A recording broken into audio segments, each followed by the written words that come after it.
Eva, Yeah. with the risk forms, we can instantly report potential risks through the quality portal. So whenever we notice a risk, we can fill out this form to provide details and suggest necessary precautions. Exactly, Kiki. This is especially important for safety. When we spot a risk on site, we can use this form to immediately report it. So the necessary measures are taken quickly. Yeah, that's super important, especially when it comes to safety. Right. Additionally, we can specify the risk severity, its impact, and which departments are directly affected. Management can then prioritize risks and respond swiftly based on their importance. Filling out risk forms also adds points to our performance scorecard. This way, we contribute to the company's continuous improvement and increase our performance due to our own ideas. These points accumulate, allowing us to redeem them for more rewards. It's fantastic. While contributing to a safer environment, we're also rewarded, which encourages us to make just more suggestions and reports. Oh yeah, which is very important. Let's now display the advantages of the risk forms function on the screen. Hi everyone. So today we are going to go back into forms and we are going to submit a new kind of form. So once again, just to give you a little summary from last time. So again, if you're looking for any specific kind of form, this is where you would plug in any of your specific information to find a certain kind of form. So assign to a category, type, status, and then click filter and it'll pull those up for you. Again, you have your search bar and we're going to go back to this plus sign and submit a risk form. So go ahead and click the plus, choose form type. So last time we did a suggestion form. Today we are going to do a risk form, which is listed here. Go ahead and give that a click, and like the suggestion form, it is going to open up a list of things that you should fill out, all of the information. However, do you see these little red stars or the red asterisk? So what these are things in which you need to fill them out. They're required information. But as you can see, these things, causes of risk measurements, and so on and so forth, listed all the way down here until we get to frequency. All of these things are not required information. This is completely up to you. If you want to plug in that information, you are able to. We strongly recommend that you do so because the more information that we have, the more that the management team can work to fix the risk, and the more information we have, the more that we are able to understand the risk and able to solve the right issue. So if you are able, please do put in as much information as you can, but again, you are not required to.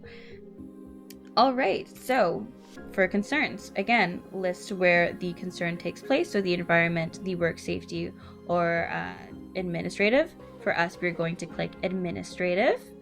And for location, the location for this incident is in the showroom. So we're going to click showroom, type that in.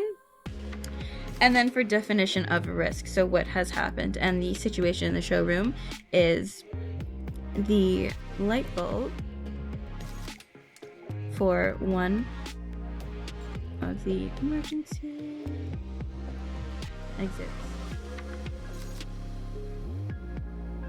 has burnt out, and the stairway is dark. And causes for this: the bulb is dead and needs to be replaced. Alright, and then you have to go down. So now all of these things are things that I don't have to put in, but I'm going to put them in because I want to give as much information as I can, so management is able to understand my issue and we are able to solve it. Causes for risk, materials.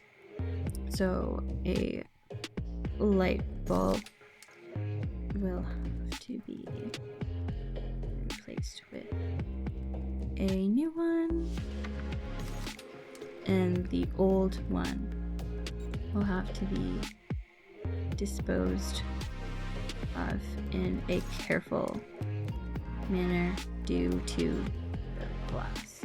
Because we don't want to throw it in the garbage can and have anyone cut themselves when they're changing the garbage can, right?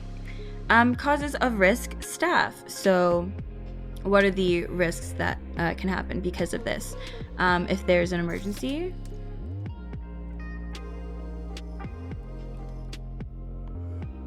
and we have to leave. And staff need to leave they can't see the stairs and could fall. And any causes of risk environment. So the dead will have to be disposed of in a mindful way because of the glass and also the wires in the bulb. And then causes of risk method. So what are things that I suggest for us to help fix this issue? So I suggest that we would change the bulb with a fresh bulb as soon as possible and dispose of the dead bulb in a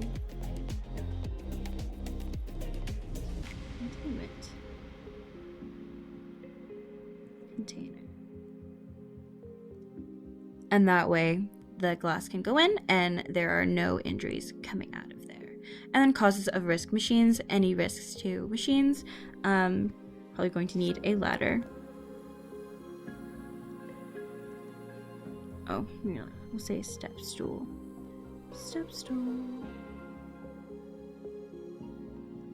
to reach the bulb and ensure no injury. We're replacing. Amazing. So now that you have all of your information plugged in there, you're going to go down to this bottom, and this is where you're going to calculate how big of a risk the incident is. And so you're really going to want to pay attention to the total part here. The bigger the number is, the higher the risk, and the smaller the number is, the less of a risk it is. So frequency, if you click or hover your mouse over the question marks on each category, it has a little description so you know what you can plug in there. So we're going to go ahead and hover over the question mark on frequency and see, well, how much is this risk interacted with? And because it is in the showroom and it is near an emergency exit, a lot of people are actually going in and out of our showroom every day. So it is a continuous act, which is that first one up there. So we would write in a 10, just like that. And then for percent of occurrence, again, hover your mouse or your cursor over the question mark and percent of occurrence. So do we think that this risk is expected? Is it quite possible? Because again, people are using the showroom a lot and it is by an emergency exit. It is quite possible that a lot of people would face this issue. So we're going to go ahead and write in a 6. And then for damage size, again, hover your cursor over the question mark, and then there it is listed what the damage size could be. And this is a multiple. This could be a very serious injury that could cause a death. So we're going to write in a 15 right there. And then this is where your total is listed. So this incident, this risk is actually listed a 900. Okay. So versus like a 300 or a 200, which would be a lower risk, this is a 900, which would be a higher risk. And then you're going to want to attach a photo or video. I've downloaded one to the computer, so I'm going to go and find it in my file. Broken light bulb, click open. It opens up and I know that it is in there. And then you're going to choose a manager that you're going to want to send this risk form to, and we're going to send it to Mr. Coach. And then for category relation, so if it is a product or a service, and for this one it would be product, it is a light bulb. And then you're going to click send form once you have verified that all of your information is correct and you've put in everything that you wanted to include. I'm a-okay with everything that I have written and wrote, so I'm going to press send form. Very quickly a little check mark sign came up there, which meant that I had submitted my form. But in case I have any questions and I'm looking for it, I can verify that my form is right here. You can go ahead and give it a click just so that the form opens.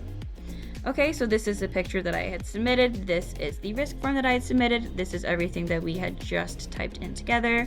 You can see the total there, who it's created by, and then down here is a little summary. So if there are any comments from myself or from Kadir, this is where you would find the comments there, and then it shows when I created it, the date and the time, and then it shows the status. So Mr. Karakoch has yet to see our post, but that is okay because we just posted it. It has the date and the time, and then if you go back, there we go, thank you. This yellow bar down here at the bottom, this means pending. So once Mr. Kadir has seen our risk form, if he has approved it, this yellow bar would be green, and if he denies the risk form, then this yellow bar would be red. But right now it is yellow just because it is pending. And yeah, that is how to submit risk forms. We hope you enjoyed this video. Thank you. Have a good day.